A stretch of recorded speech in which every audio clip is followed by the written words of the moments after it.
से बात कर लीजिए एक बार। हाँ कर लूंगा। हाँ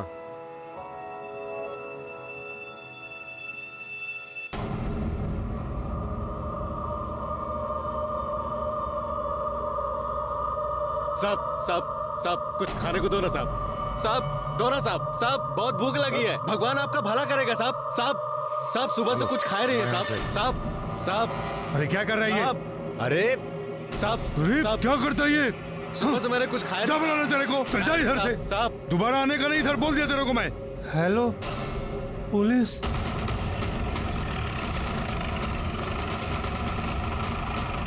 सर मैंने आपको फोन किया था। चल बाजू हटो, चलो चलो तमाशा है क्या? चलो चलो पीछे, चलो चलो मूव मूव पीछे, चलो चलो चलो हटो पीछे, चलो ये आदमी जिंदा है। जिंदा है। एम्बुलेंस बुलाओ।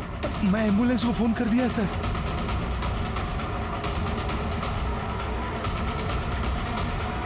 जिंदा है। अरे ये राहुल, योगेश और सुरेश है। आसपास देखो कुछ मिलता है क्या? इधर आ, इधर आ। ये कैसे हुआ? सर एक आदमी ने गोली मार दिया और भाग गया बाइक पर। आदमी को देखा? नहीं सर। बाइक का नंबर? नहीं सर।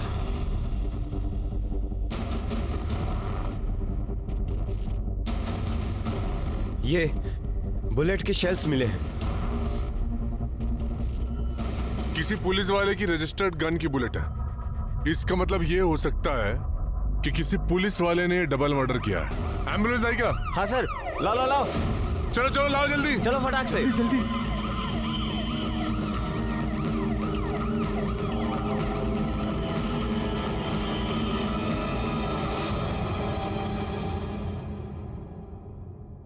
इंसान का अतीत कभी उसका पीछा नहीं छोड़ता।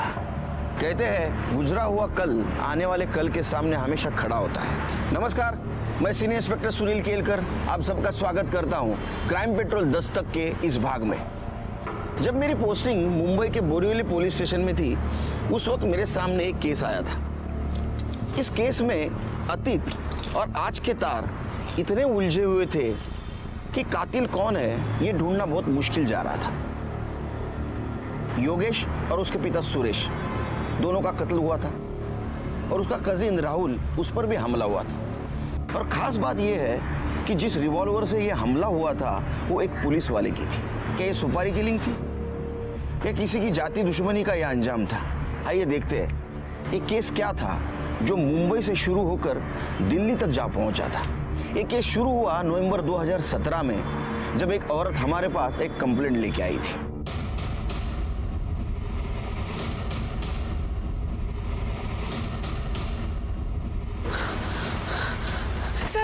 सर मुझे कंप्लेंट लिखानी है सर। सीनियर इंस्पेक्टर कहाँ है सर? आइए आप अंदर आइए। आप बैठिए बैठिए बैठिए और शांत हो जाइए। पाटिल मॅडम पाणी देतात ना। बाबा त्याचा चहा सांगा।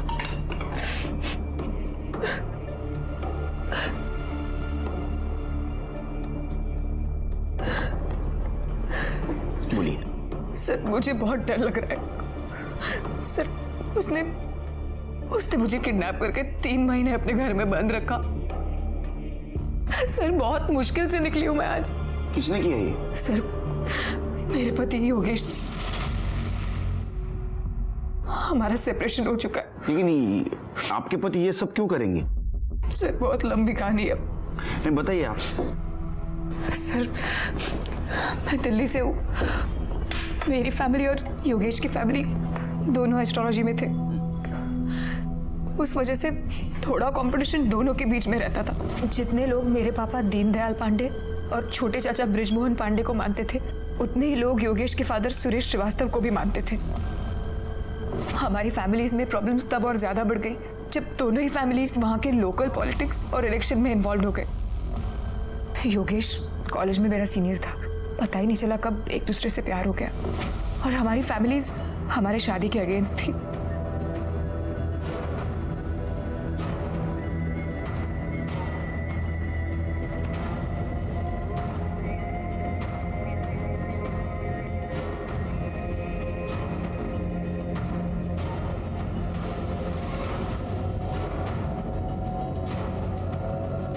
बहुत तपस्या की है मैंने अपने बेटे के लिए, उसका फल उसने मुझे ये दिया है।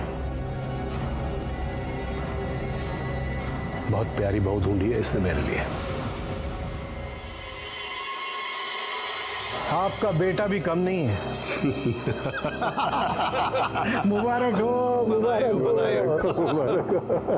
सब मान गए थे और ये डील हुई थी कि अब दोनों फैमिलीज भी पॉलिटिक्स के लिए एक दूसरे को क्रॉस नहीं करेंगी। और 2 महीने बाद ही हमारी एंगेजमेंट हो गई और फिर शादी। लेकिन पापा और ससुर जी ज्यादा दिन तक अपनी बात पर टिके नहीं रह सके। शायद 6 महीने बाद फिर से पॉलिटिक्स के कारण उन दोनों के बीच में पंगे शुरू हो गए। आपने मुझे बेवकूफ समझ के रखा है क्या? आप खुद तो इलेक्शन में खड़े नहीं हुए हैं, अपने चेले को इलेक्शन में खड़ा कर दिए। मेरी भी आंखें खुली हुई है, मुझे क्या पता नहीं आप शर्मा के ऊपर पैसे लगा रहे हैं? मैंने वही किया है जो आपने किया है। मैंने ऐसा कुछ भी नहीं किया है, समझे तुम? और उनके पॉलिटिक्स के बीच की लड़ाई हमारे बेडरूम तक पहुंच गई। तुम्हारे पापा ने जो भी किया ना, अच्छा नहीं किया।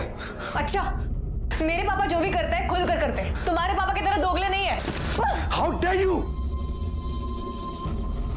मैं अपने मायके चली गई, होने वाले हादसे से बिल्कुल बेखबर।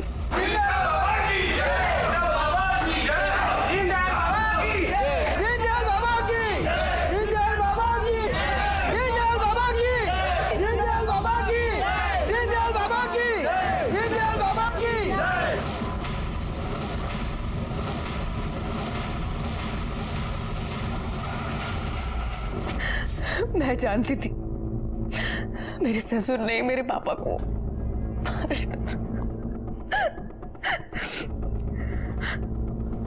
मेरे चाचा जी मेरे लिए बहुत कंसर्न थे, इसलिए उनके कहने पर मैं मुंबई शिफ्ट हो गई।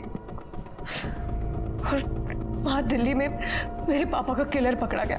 उसने पुलिस को बताया कि मेरे ससुर ने ही मेरे पापा को मारने की सुपारी दी थी उसे। उन्हें अरेस्ट भी किया गया, लेकिन पावर और पैसे के कारण उन्हें बेल मिल गई। मैं ये सब कुछ भूल भाल कर मुंबई में नई जिंदगी की शुरुआत करना चाहती थी सर। शीतल, मैं तुमसे बहुत प्यार करता हूँ, मैं तुम्हारे बिना नहीं रह सकता। शीतल प्लीज।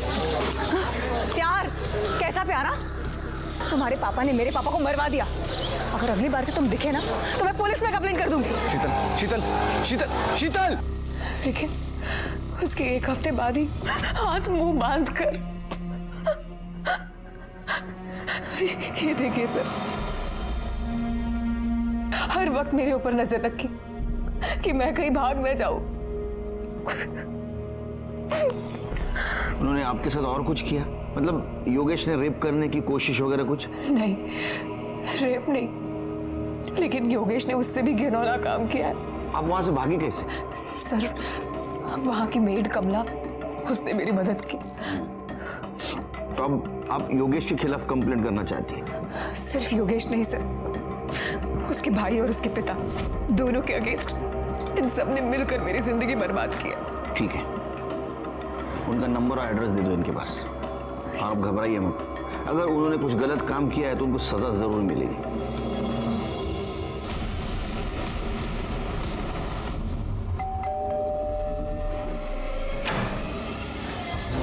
Ji sir. शीतल, आपकी वाइफ, उसके बारे में पूछताछ करनी है आपसे। कुछ पता चला क्या उसका? सर पता नहीं कहाँ चली गई वो बिना किसी को कुछ बताए। We are so worried sir. कहाँ है वो, कैसी है वो? अरे हमें सवाल पूछने दो आपसे, आप ही पूछे जा रहे हो। हाँ, पहले हमारे सवाल के जवाब, उसके बाद में तुम्हारे। चले? क्या बकवास है सर? प्रोस्टिट्यूट? सर मैं किसी ऐसे वैसे आदमी का बेटा नहीं हूं सर। मेरे पिताजी बहुत बड़े ज्योतिषाचार्य हैं, साधना की है उन्होंने। और ऐसे महान आदमी का बेटा होके किसी प्रोस्टिट्यूट को घर में लाने की बात तो छोड़िए, उसके पास जाने के लिए भी नहीं सोच सकता। शीतल क्यों झूठ बोलेगी? सर मुझे नहीं पता उसने ऐसा क्यों कहा। शीतल को ढूंढने के लिए मैं, पापा और मेरे कजिन मुंबई शिफ्ट हो गए और वो मिली भी। शीतल, तुम कहाँ चली गई थी? तुम्हें पता है कितना ढूंढा मैंने तुम्हें। शीतल, मैं तुमसे बहुत प्यार करता हूँ। तुम्हारे जाने के बाद रियलाइज हुआ मुझे। शीतल, मैं तुम्हारे बिना नहीं जी सकता। मैं तुमसे बहुत प्यार करता हूँ। शीतल प्लीज वापस आ जाओ। प्यार? कैसा प्यार? तुम्हारे पापा ने मेरे पापा को मरवा दिया।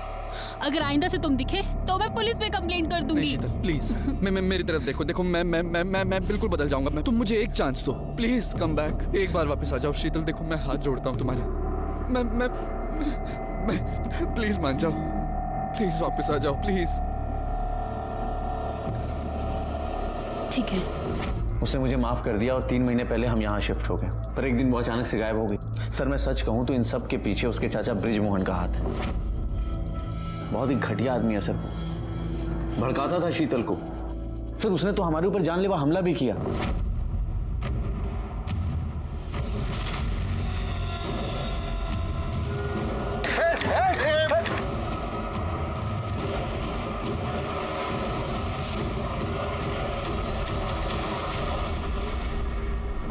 और तब से हम यहाँ मुंबई में रह रहे हैं सर, सिर्फ कोर्ट की पेशी के लिए दिल्ली जाते। तुम और शीतल दोनों भी शादी से खुश नहीं थे, तो फिर शीतल के पीछे जाने का क्या मतलब? सर शीतल इस घर के लिए लक्ष्मी थी। शीतल से शादी करने के बाद नोटों की बारिश हो रही है सर। लेकिन उसके जाते ही हर चीज ऐसा लगा जैसे हाथ से रेत की तरफ फिसलता चला गया। पापा ने कहा कि शीतल के दम पे तू आगे बढ़ेगा। और सर मेरे पापा की कही हुई कोई भी बात गलत नहीं होती।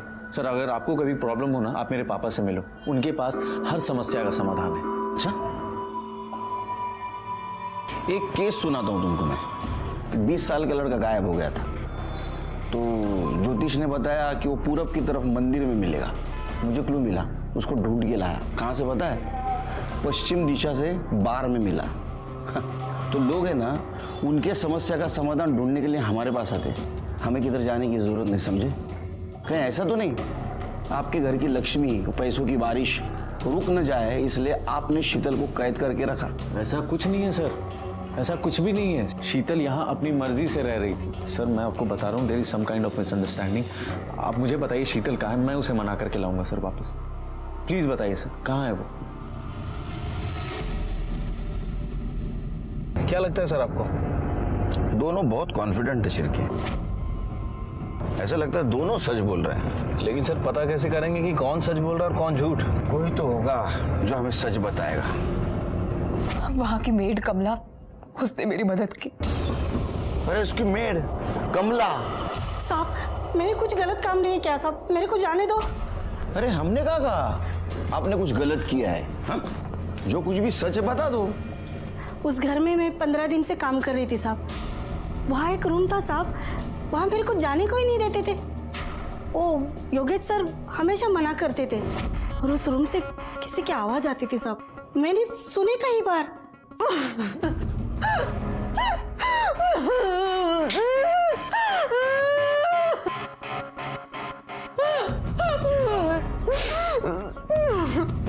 मेरे को बहुत अजीब लगता था साहब, उससे रहा नहीं गया साहब। और फिर एक दिन योगेश साहब घर पर नहीं थे, उस दिन मैं अंदर गई। अरे तू कब से झाड़ू लगा रही कमला? जाके पहले बर्तन मांज। हाँ हाँ हाँ सर, करते।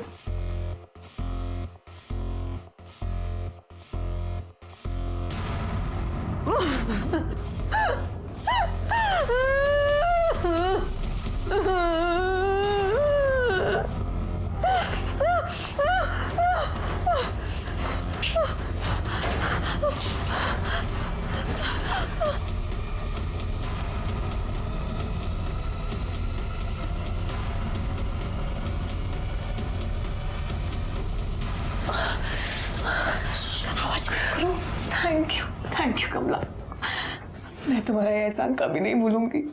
फिर अपना काम करके वहां से निकल गई साहब मैं। अगले दिन योगेश साहब मेरे पर बहुत गुस्सा किए, बहुत चिल्लम चिल्ली की मेरे पर। लेकिन मैंने ऐसा जताया कि कुछ हुआ ही नहीं है, मुझे कुछ पता ही नहीं है साहब। बस यही हुआ था साहब उस दिन। ठीक है, जाओ। इस कमला की माँ ने तो शीतल सच बोल रही थी, योगेश क्यों झूठ बोलेगा? सर शीतल के बयान के मुताबिक उसे शक था कि उसके पिता की हत्या में उसके हस्बैंड यानी कि योगेश के फादर सुरेश का हाथ है। कहीं ऐसा तो नहीं कि शीतल कमला के साथ मिलकर योगेश और सुरेश इन दोनों को फंसाने की कोशिश कर रही हो? मुझे भी यही डाउट आ रहा है कि शीतल अपने पिता के मौत का बदला ले रही है। एक काम करो, इस कमला की नब्ज चेक करो, सबके हार्ट रेट पता चल जाएंगे। सर हमारा शक सही निकला। शीतल ने योगेश के घर से निकलने के 3 दिन बाद कमला के अकाउंट में तकरीबन 50,000 रुपए जमा किए थे। अच्छा? हाँ सर, और एक और इम्पोर्टेंट बात, खबरी ने बताया कि कमला ने किसी तरह का लोन ले रखा था। वो लोन की रकम उसने इन्हीं पैसों से चुकाई है। बुलाओ शीतल और कमला को। अब देखते हैं नई क्या कहानी सुनाते हैं। ठीक है सर। अरे मेरी चाय। अरे ये ठंडी हो गई सर, दूसरी भेजता हूँ। अरे शिरके, इसको कोई और पगार दे रहा है शायद। तो हमें झूठी कहानी सुनाने के लिए शीतल जी ने तुमको 50,000 रुपए दिए थे और इसलिए तुमने योगेश पे शक डाला। साहेब, मैंने शीतल मैडम से पैसे लिए हैं उस सावकार को देने के लिए। मैं खोटं नाही बोलत आहे साहेब। नाही, तुम्ही खोटं बोललाच नाही, तुम्हाला खोटं बोलवलं गेलं। करेक्ट? सर आप गलत समझ रहे हैं। सर वहां से निकलने के लिए कमला ने ही मेरी मदद की थी। एटलीस्ट मैं इसके लिए इतना तो कर सकती थी ना। मैंने चाचा जी से पैसे लिए और इसे दे दिया, और इसमें छुपाने जैसा कुछ भी नहीं था। मैंने इसे बैंक से ट्रांसफर किए थे। लेकिन आपके पति का तो कुछ और कहना है। उनका कहना ऐसा है कि आप आपके मर्जी से वहां रह रही थी उनके साथ, और वो भी यही चाहते थे कि तुम्हारी मैरिड लाइफ पहले जैसी हो, स्मूथ। उसके तो खून में ही झूठ और मक्कारी है। सच तो ये है सर कि उसने मुझे किडनैप किया, मुझे तकलीफ दी, मुझे टॉर्चर किया। साहब, मैं बिल्कुल सच बोल रही हूँ साहब। मेरे को ना इस लफड़े में ही नहीं पड़ने का है। मेरे को जाने दो ना साहब।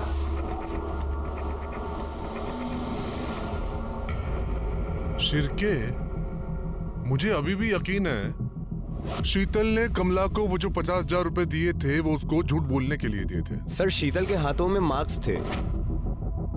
ऐसा देखकर लगता है कि उसे रस्सियों से बांध कर रखा गया था। हो सकता है उसने खुद को बांधा हो ताकि अपनी स्टोरी प्रूव कर सके, लेकिन उसका मोटिव मेरी समझ में नहीं आ रहा है शिरके। सर अगर ऐसी बात है तो फिर मोटिव ही क्लियर है, अपने पिता की मौत का बदला लेना। हाँ वो भी है, लेकिन इतने महीने बाद क्यों? अगर बदला लेना होता तो पहले लेती। सर, ये जो औरत है ना शीतल, मला उठे ना इलामी को तेतरी पहले तो मैंने जूना रिकॉर्ड चेक किया तो उसमें ऐसा पता चला कि शीतल। नहीं सर, कैसी बात कर रहे हैं?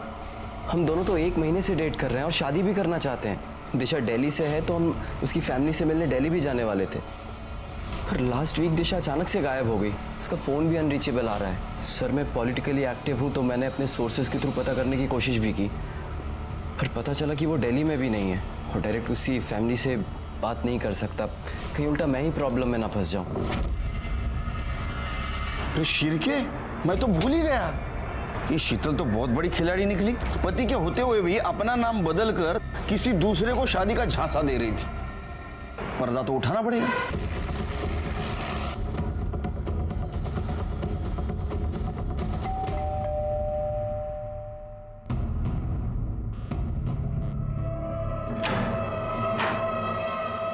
नमस्कार, दिशा उपाध्याय। नहीं, शीतल श्रीवास्तव। अच्छा, मैं किससे बात कर सकता हूँ, दिशा से या शीतल से? मैं अंदर आ सकता हूँ? Thank you. आओ शिरके।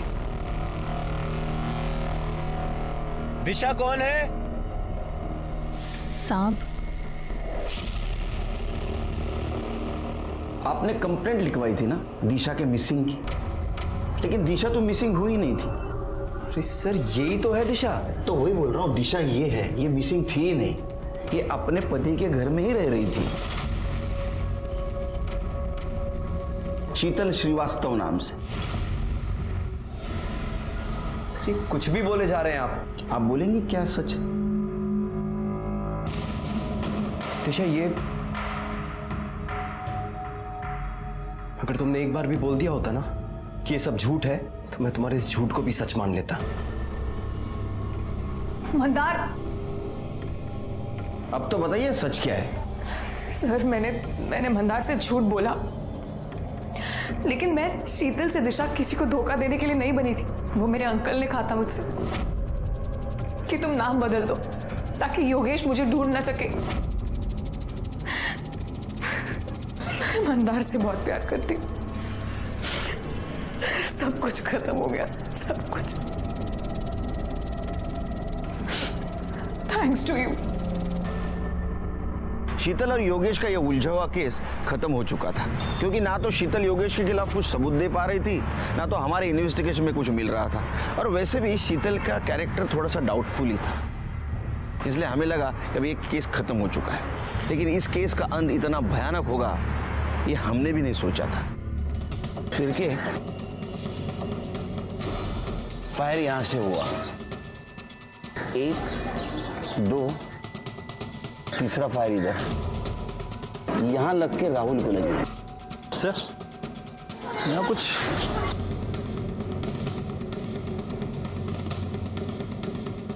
कांच तो गंदा सा लग रहा है। सिर्फ पूरी गाड़ी चकाचक एकदम क्लीन, सिर्फ ये विंडो गंदा क्यों? एसी भी चल रहा था। ऐसा लगता है सिरके शायद किसी ने जानबूझ के कांच गंदी की हो ताकि पीछे बैठा हुआ आदमी ग्लास नीचे करे और उस मौके का फायदा उठाकर किलर ने गोली मार दी।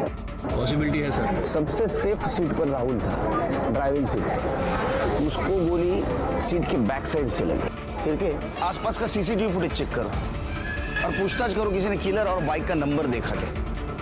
ठीक है सर। पापा अरे क्या चाय पिलाई थी तूने सवेरे? गुड़ वाली चाय? नहीं नहीं नहीं, हेल्थ बाद में, टेस्ट भी कुछ चीज है या नहीं?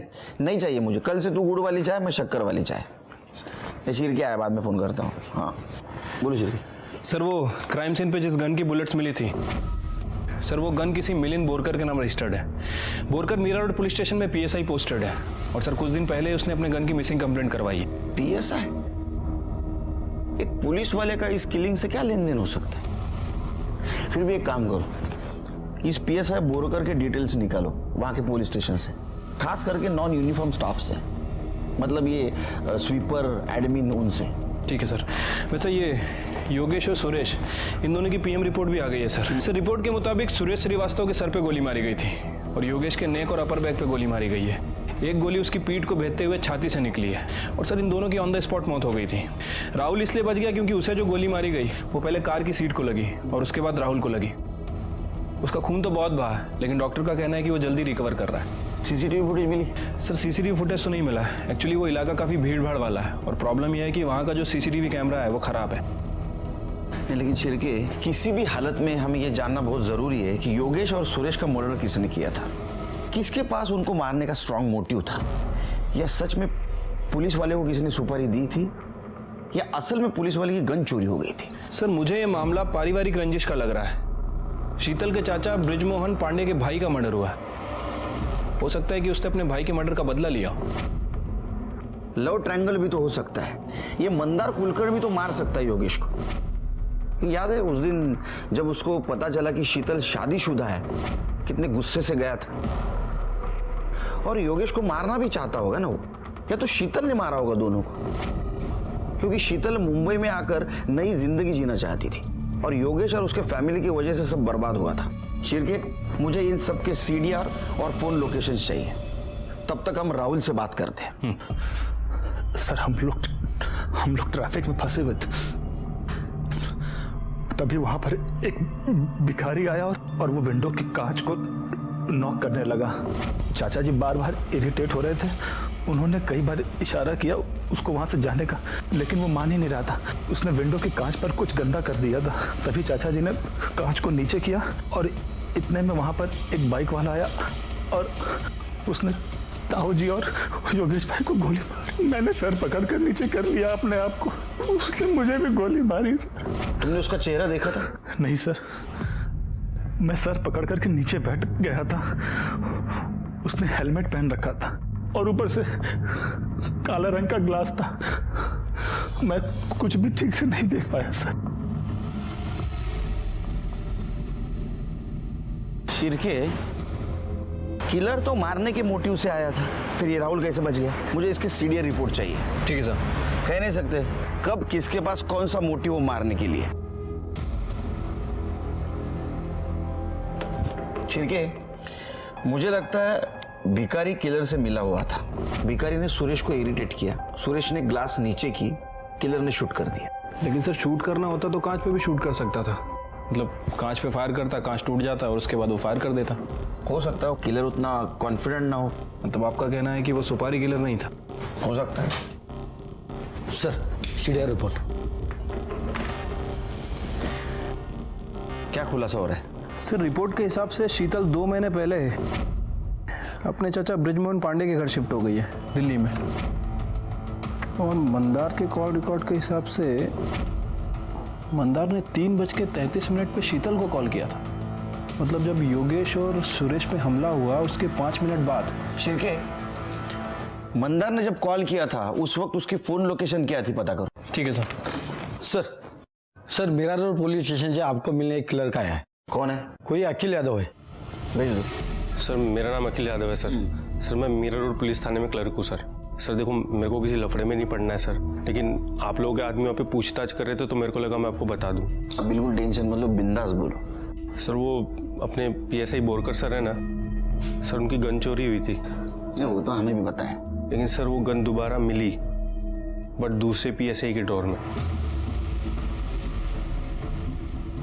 सर मैं क्या बोल रहा हूँ सर, वो आदमी ठीक नहीं है सर। अभी वो इधर उधर से पैसा वैसा भी लेते हैं और एक आध बार सस्पेंड भी हुआ है सर। मुझे लगा सर मैं आपको बता दूं, लेकिन सर अगर उनको पता चला तो मेरे को बहुत प्रॉब्लम हो जाएगी सर। नहीं, आप डरो मत, बिंदास रहो। थैंक यू सर, चलता हूँ सर। Thank you. पता चला शिरके, मैं क्यों कह रहा था नॉन यूनिफॉर्म स्टाफ से पूछताछ करो। ये यूनिफॉर्म वाला स्टाफ है ना, एक दूसरे को सपोर्ट करता है।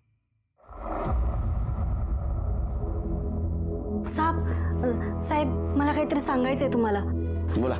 इन लोगों का खून होने से पहले ना, 1 हफ्ते पहले की बात है, कोई घर पर आया था साहब। साइड। अरे अरे बाइक अंदर ले, दरवाजा बंद कर। अरे कौन है भाई? अरे घर में कैसे घुस गए? अरे बाहर निकलो आप लोग। अरे ये क्या कर रहे हैं? अरे क्या बदतमीजी है ये? हाय, मेरा नाम मंदार कुलकर्णी। शीतल और मैं शादी कर रहे हैं। ये रहे तेरे डिवोर्स के पेपर्स। शीतल साइन कर चुकी है, तू भी चुपचाप कर दे, वरना क्या पागल है क्या? पागल कौन है बताओ अभी तेरे को। जाओ तुम। शिरके, मिल गया मोटिव। शीतल से शादी की बात करने वाला इंसान मंदारी हो सकता है। अब तो मैं श्योर हूं ये शीतल का दिल्ली जाना सुरेश और योगेश के मर्डर प्लान का एक पार्ट था, ताकि वो दिल्ली चले जाए और उसके ऊपर कुछ भी ना आए। मंदार शीतल से शादी करना चाहता था, उसने योगेश को उससे डिवोर्स लेने के लिए कहा। शायद योगेश नहीं माना, इसलिए शीतल और मंदार ने मिलकर सुरेश, योगेश और राहुल पर अटैक करवाया। उसको अपने बाप के मौत का बदला भी तो लेना था। शिरके, बहुत चालाक है ये औरत। उसने इस काम में मंदार का यूज किया। सर मंदार की कॉल लोकेशन आ गई। शिरके, इसके अकॉर्डिंग मंदार भी उसी टाइमलाइन पर ट्रैवल कर रहा था जिस पर ये तीनों योगेश, सुरेश और राहुल ट्रैवल कर रहे थे। मतलब पहले वो घर से निकला, योगेश के घर तक गया और बाद में उसने इन तीनों का पीछा किया। उठा के लाओ उसको। सर मैंने पता किया, वो मिसिंग है। मिसिंग है? खोद के ढूंढ के लाओ, रिजल्ट चाहिए मेरे को। जाओ। सर तब तक हम शीतल और ब्रिजमोहन को मिलते हैं दिल्ली जाके। बैठिए इंस्पेक्टर साहब। बैठिए। बताइए कैसे तशरीफ लाना हुआ? वैसे आपको आपकी जानकारी के लिए बता दूं, इस मामले में यहाँ की लोकल पुलिस कई बार हमसे पूछताछ कर चुकी है और हर बार मैंने यही कहा है कि हमारा इस सबसे